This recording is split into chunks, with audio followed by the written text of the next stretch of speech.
तो हमने आपको बताया कि तेजस्वी को नायक बताने पर किस तरह राजनीतिक बवाल मचा है। नायक के बाद बिहार चुनाव में नचनिया शब्द पर भी हंगामा बरपा है।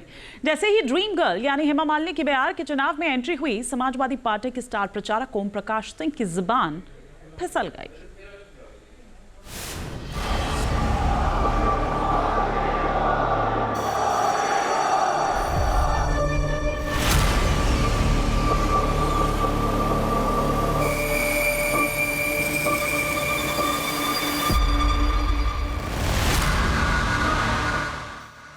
बिहार चुनाव में बॉलीवुड के बसंती की एंट्री।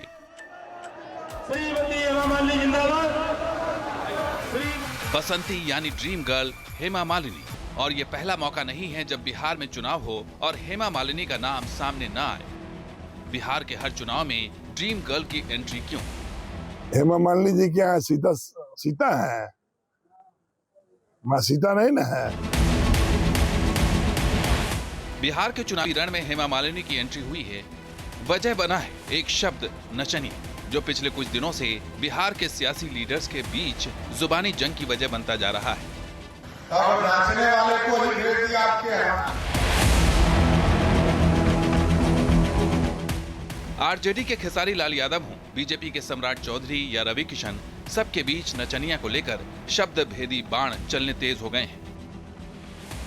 और आप मुझे नचनिया कह रहे हैं, गाने वाले कह रहे हैं, तो आपने बिहार को ना किसी लायक नहीं छोड़ा, किसी लायक नहीं छोड़ा। यानी हेमा मालिनी की एंट्री हो गई। समाजवादी पार्टी के बिहार चुनाव में स्टार प्रचारक ओम प्रकाश सिंह ने हेमा मालिनी का नाम लेकर विवादित बयान दे दिया। खेसारी लाल यादव का बचाव करते करते ओम प्रकाश सिंह हेमा मालिनी तक पहुंच गए। कलाकार को कोई नचनिया कह दे तो इनके पास भी 3-4 ठे हैं। हेमा मालिनी जी क्या सीता है? मां सीता नहीं ना है। हम उनको बोल देंगे तब उच्च कोटि के हैं तो कैसा लगेगा? कि सारी गरीब का बेटा है जो बम्बई में जाकर नाम रोशन किया, गरीब का बेटा है, इनको नचनिया दिखाई दे रहा है। और जो अंग्रेजी में बोल रहा है डू दिस व्हाई नॉट बतिया रहा है तो उनको कलाकार दिखाई दे रहा है। बिहार चुनाव में नचनिया शब्द पर विवाद तब शुरू हुआ जब डिप्टी सीएम सम्राट चौधरी ने छपरा में चुनाव प्रचार के दौरान खेसारी लाल यादव पर विवादित टिप्पणी कर दी थी। सीएम गुप्ता जी पहले हरा दिए थे सबको, तो कोई उम्मीदवार नहीं बचा। अब नाचने वाले को ही भेज दिया आपके यहाँ। इसके बाद रवि किशन ने भी आरजेडी के खेसारी लाल यादव पर तीखा पलटवार किया। खेसारी को भोजपुरी फिल्मों का विलेन तक करार दिया। भोजपुरी इंडस्ट्री जो हम राष्ट्रीय पुरस्कार दिलवा के चले थे, इन लोगों को मशाल दिए थे और हम थोड़ा सदन में गए। हम सदन में क्या चले गए, इन लोगों ने भोजपुरी को भेज दिया। इन लोगों से पूछना चाहिए भोजपुरी इंडस्ट्री क्यों बंद हो गई, क्यों काम बंद हो गया कि जहां मेरी फिल्में उसी छपरा या पूरे बिहार में सिल्वर जुबली होती थी, वहां आज एक दर्शक नहीं है। जो आदमी लड़के बढ़ा हुआ है, आप उसको 2 शब्द गंदा बोल, उनके मुंह से बातें अच्छी नहीं लगती कि आप नचनिया बोल रहे हो। नाचता कौन नहीं है? मैं चोरी तो नहीं किया ना, डकैती तो नहीं की ना, किसी का जान तो नहीं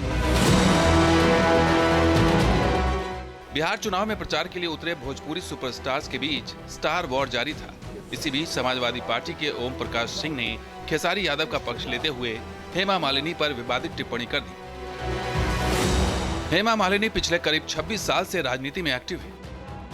ऐसे में बिहार के चुनाव में हेमा मालिनी का नाम उछालना बीजेपी को नागवार गुजर रहा है। बिहार में बात नचनिया शब्द से शुरू हुई थी, लेकिन हेमा मालिनी के नाम पर जा पहुंची। बिहार की चुनावी राजनीति में हेमा मालिनी का नाम कोई पहली बार नहीं लिया गया है। वो साल 2005 था जब दावा किया जाता है कि बिहार विधानसभा चुनाव के दौरान लालू यादव ने हेमा मालिनी का जिक्र किया था और कहा था कि बिहार की सड़कों को हेमा मालिनी के गाल की तरह चिकना बना देंगे। हालांकि कई मंचों से राष्ट्रीय जनता दल प्रमुख लालू यादव ऐसी किसी बात के कहने को नकारते रहे हैं। एक टीवी इंटरव्यू में लालू यादव दावा कर चुके हैं कि उन्होंने ऐसा कुछ नहीं कहा था। बिहार चुनाव में हेमा मालिनी कोई मुद्दा नहीं है, लेकिन जिस तरह से बिहार की सियासत में नाचने गाने भोजपुरी फिल्मों के कलाकारों को लेकर माहौल गर्माता जा रहा है, उससे सियासी पिक्चर दिलचस्प होती जा रही है।